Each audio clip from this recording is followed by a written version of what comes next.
Hey everybody, it's Isaac here, and I want to talk about ritual and repetition, particularly as it relates to the feeling of playing a game that you've been playing for the majority of your lifetime, uh, in years.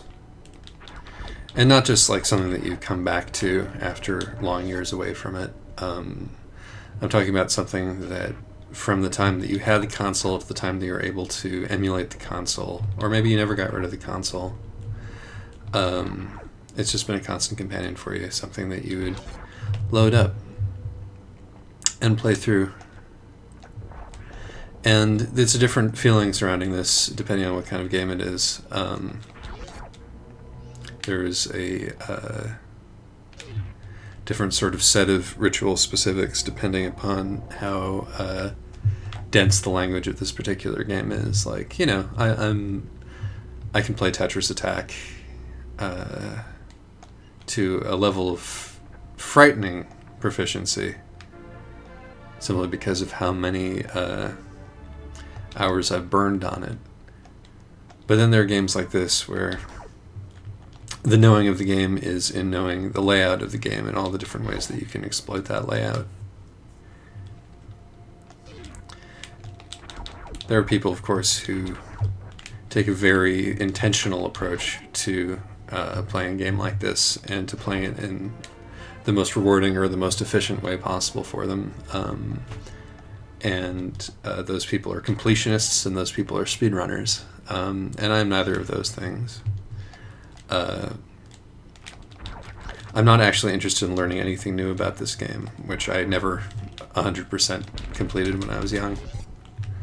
I'm only interested in the things that are already in my muscle memory. The experience that I'm after is not the total experience of playing the game, rather it is the experience that I had playing the game at one point.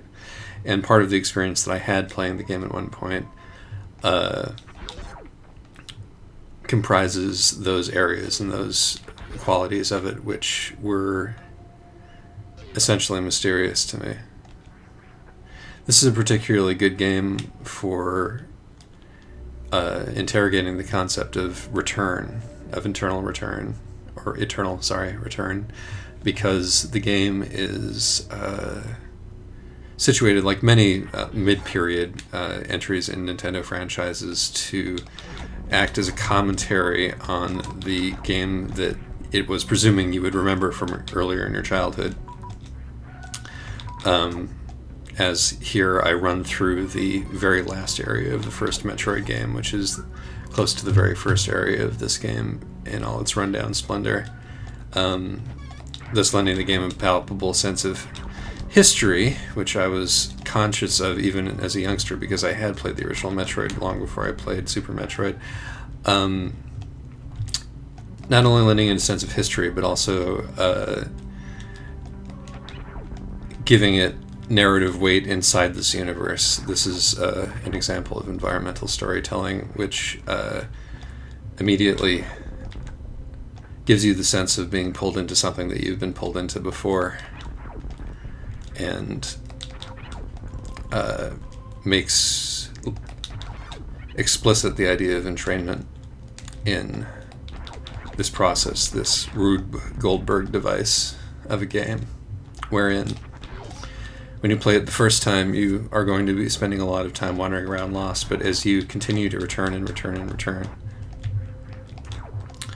instead it becomes a set path without distraction. It becomes a linear hallway that, you may choose certain variations upon, but really, once your muscle memory has set in, you're just going to do the thing over and over again. That's what we're after here. A sense of ease. I've been wasting time, and I'll level with you. As we record this, I'm putting off some things that I need to do. I'm putting off some things that I need to do for days. I'm putting off some things that I need to do for weeks. I'm putting off some things that I need to do for almost a year, I think. all of which seem peculiarly urgent to me just at this point in time, and therefore deserving of my attention. And so I am responding to this in a time-honored fashion, in a style that I've pursued since my college days, when I would go to the computer lab in my school late at night and load up an emulator.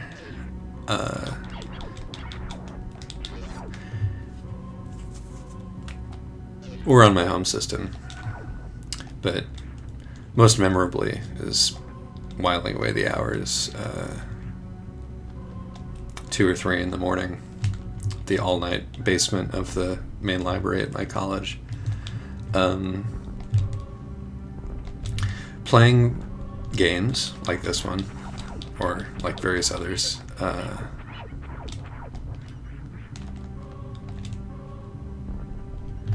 listening to podcasts, or as they were then, episodes of This American Life on Real Player,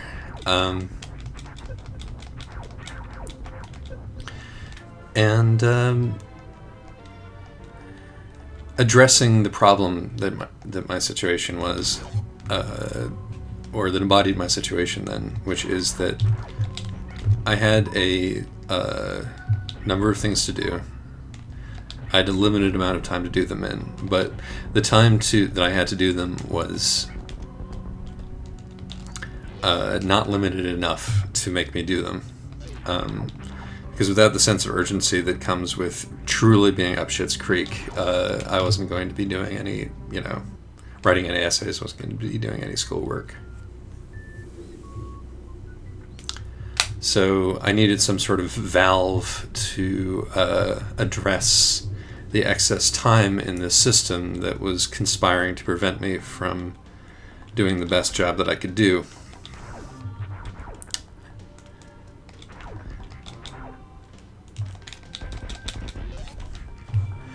And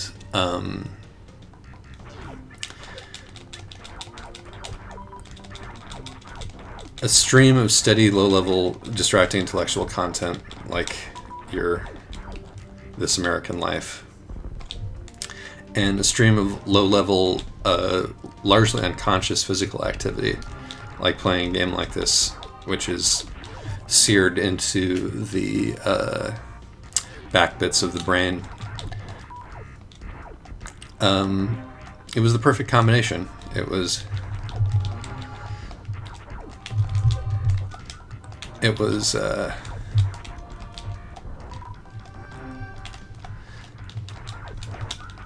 not only a distraction, but a tool,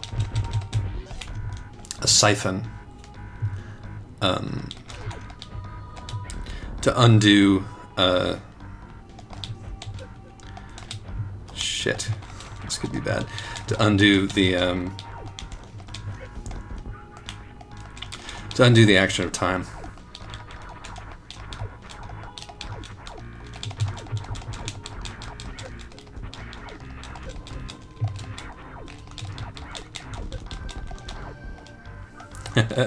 Oh, this will be interesting.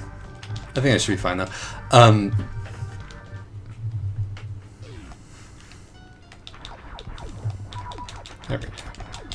Everything that I need, the environment gives me. I'm fucking Henry David Thoreau over here, if he wasn't a big old faker who went into town to get all of his supplies and actually live off the land.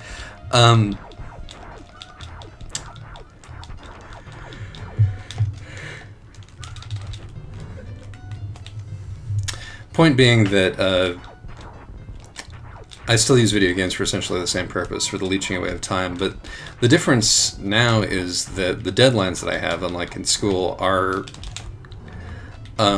A, self-set for the most part, and B, notional for the first part. Things that I'm not entirely sure I should do, things that are, adult things, right? Like decisions that you have to make that are of consequence and nobody's looking over your shoulder to make sure you make them.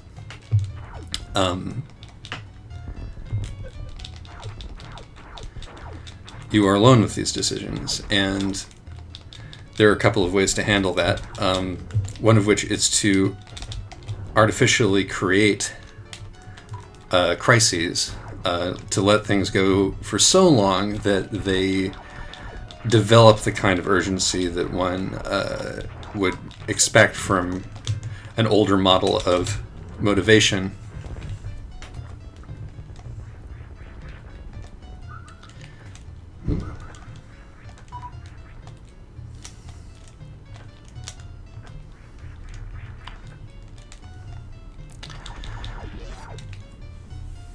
And in order to do that, the act of having to siphon time just becomes so central to your life. And playing a Super Nintendo game just begins to feel like child's play, and you have to think of other ways to contract the time that stands between you and the singularity of intent that will allow you to make important decisions or to progress with your life. I mean, and we're talking about like once the pressure of, you know, survival is out of the way, once you've gotten yourself into a situation where the hierarchy of needs is not at its base. It's at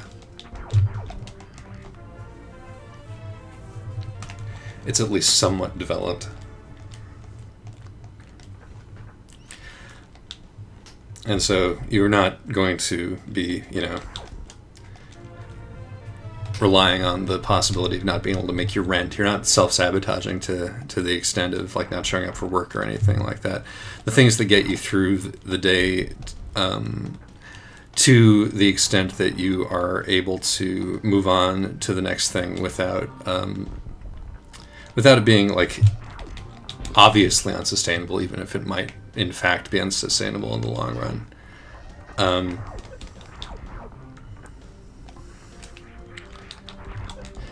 I going to try to do this?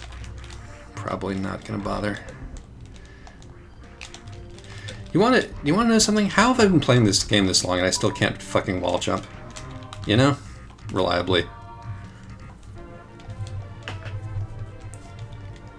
It must be the game, right? It must be that this is just such a finicky thing on purpose that it is meant for savants and people who are good at video games, which I am not.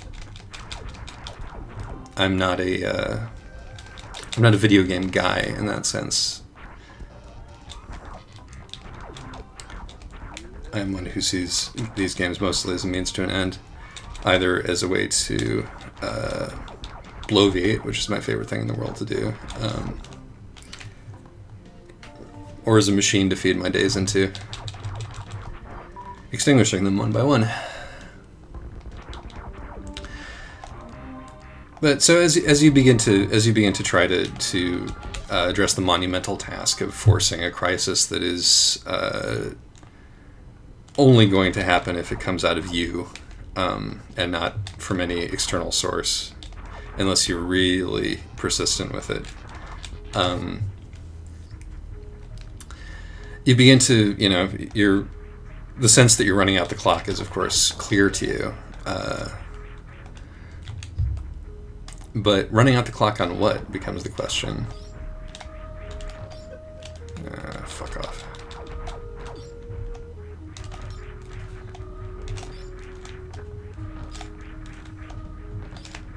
There we go.